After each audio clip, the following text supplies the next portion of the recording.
Kasus kali ini adalah sebuah kasus rujukan yang dikirim karena terjadi kehamilan di tempat yang tidak seharusnya terjadi. Kali ini kehamilan terjadi di luar kandungan yang disebut kehamilan ektopik, namun dengan variasi yang paling langka dan paling berat, yaitu kehamilan yang berada di antara usus perlengketannya. Di sini kita bisa melihat janin namun sudah tidak berkembang dengan bagian tulang-tulang janin yang terlihat jelas. Ini adalah bagian dari plasenta keseluruhan, jadi membungkus menyerupai sebuah kantong. Nah, ini adalah rahim di mana kosong, tidak ada isinya.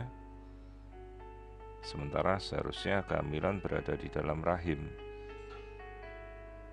Jadi rahimnya kosong, tidak ada isi.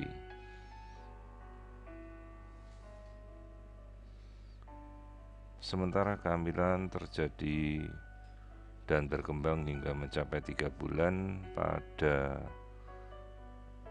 area di luar rahim, yaitu abdomen.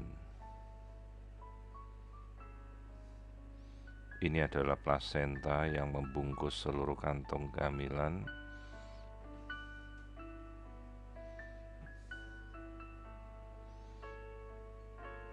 Sehingga kehamilan ini mampu bertahan hingga mencapai 3 bulan. Pada awalnya sendiri diperkirakan bahwa kehamilan ini berada pada posisi di saluran tuba atau saluran indung telur. Nah, di sini kita bisa melihat aliran darah dari plasenta yang cukup deras, sehingga resiko apabila kita mencoba melepaskan plasenta dari lokasi perlengketannya akan sangat berbahaya dengan resiko perdarahan yang cukup kuat.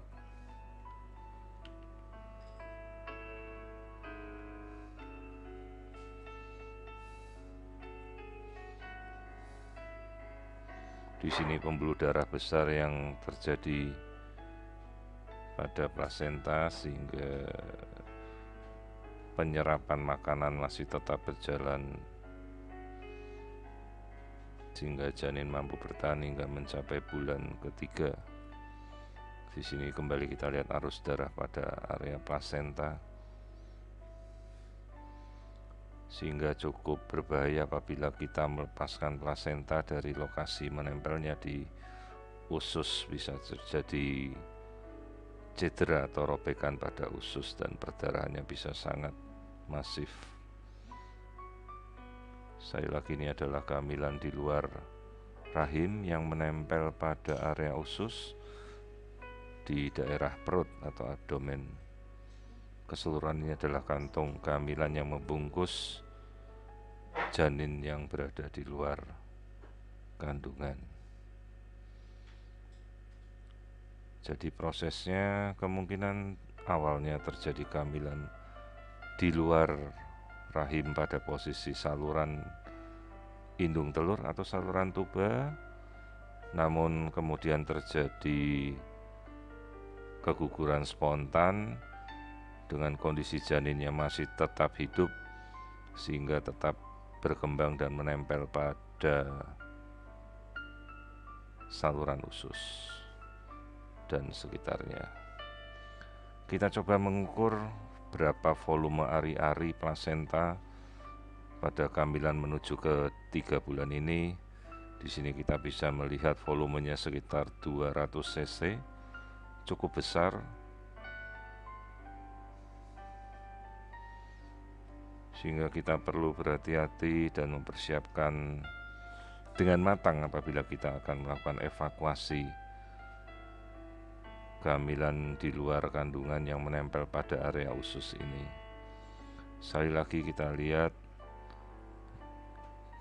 Ini adalah keseluruhan kantung hamil dengan plasenta yang berkembang di luar, terletak di antara posisi kandung kencing si ibu, di antara rahim dan kandung kencing.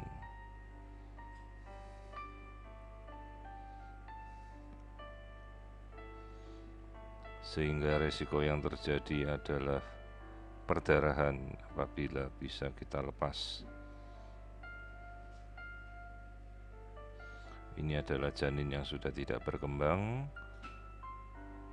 dengan ukuran mencapai sekitar 12 minggu.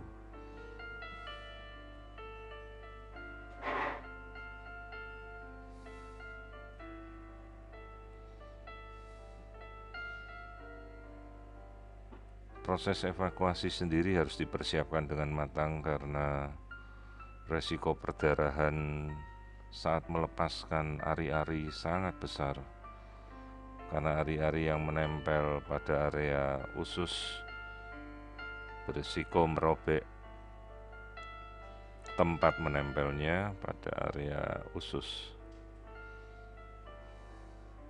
Di sini kita melihat janin yang sudah tidak berkembang berada dalam satu benjolan massa seluruh kantung kehamilan yang berada pada abdomen atau perut si ibu di luar rahim. Di sini kita bisa melihat rekonstruksi dari janin. Di sini terlihat janin yang sudah tidak berkembang dengan jaringan tulang keras. Terlihat ini bagian kepala, bagian tangan, punggung, kaki, sehingga keseluruhan kita harus hati-hati untuk mengevakuasi secara utuh, jangan sampai tertinggal karena resiko perdarahan yang cukup besar pada saat kita melakukan evakuasi kehamilan di luar kandungan dengan varian yang cukup berat, yaitu menempel pada area usus. Ini adalah kehamilan abdominal atau kehamilan ekstrauterin abdominal.